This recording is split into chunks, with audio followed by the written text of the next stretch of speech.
I'm so stressed out. I just finished this meeting. Let me ask you a question. What do you notice about these 5 equations?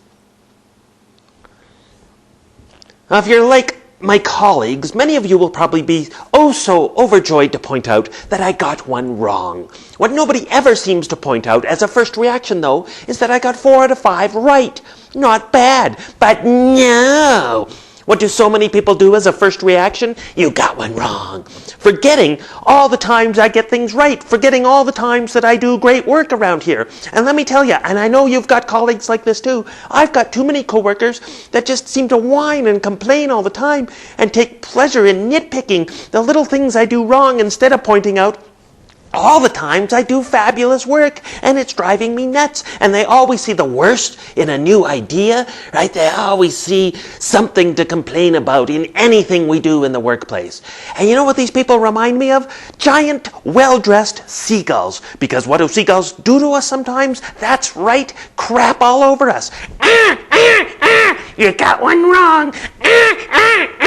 That'll never work because we tried it in 1941. Welcome to Humor at Work. I'm going to be a few minutes.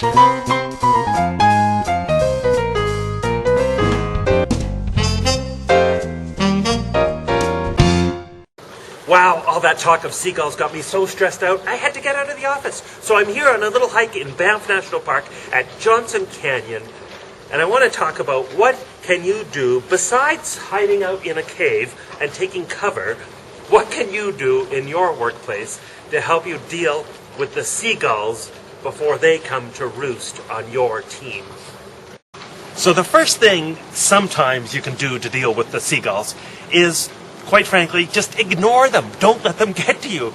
I think too often in our workplaces, we let the bottom 10%, the fun-sucking bottom feeders, as I like to call them, win.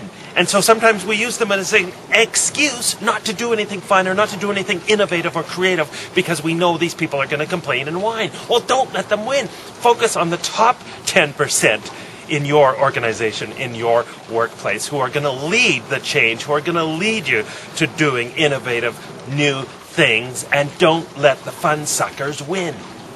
The second thing you can do is, of course, talk to the seagulls. Everything comes down to communication. So set aside some time, go to a neutral setting, and start by asking them some questions. Try to see if there's an underlying issue that's going on.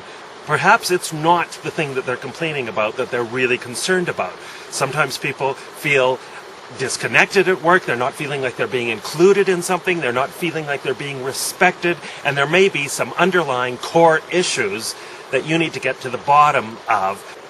Part of the communication process, too, has to be coaching them on their behavior, talking about not their attitudes, because people tend to get defensive when you bring up people's attitudes, but rather talking about observable behavior that you have seen.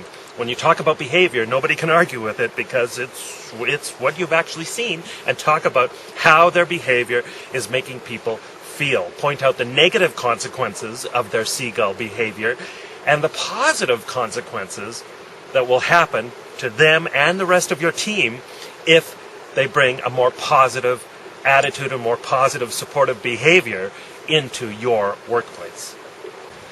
The third thing you can try is to involve the seagulls, engage them in trying to find a solution. You would be amazed at how people will stop complaining about things sometimes as soon as you start, putting them to work to find a solution every time they complained about a problem.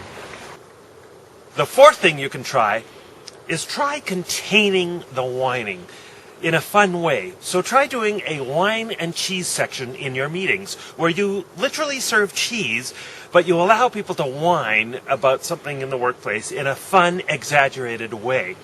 And thereby contain the whining, because everyone understands that they're only allowed to whine during the wine and cheese section of the meeting.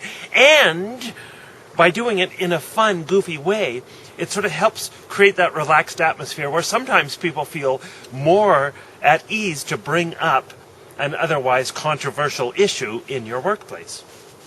And the fifth and final thing you can do to help contain the seagull behavior in your workplace is talk about it at your meetings. Remind people that according to some studies, there are 10 seagull comments in a typical workplace for every one positive comment. So start an anti-seagull campaign in your workplace. Get some buttons that everyone can wear saying, no seagulls allowed. Just remind people to try to keep that kind of behavior and that negative, corrosive talk to a minimum.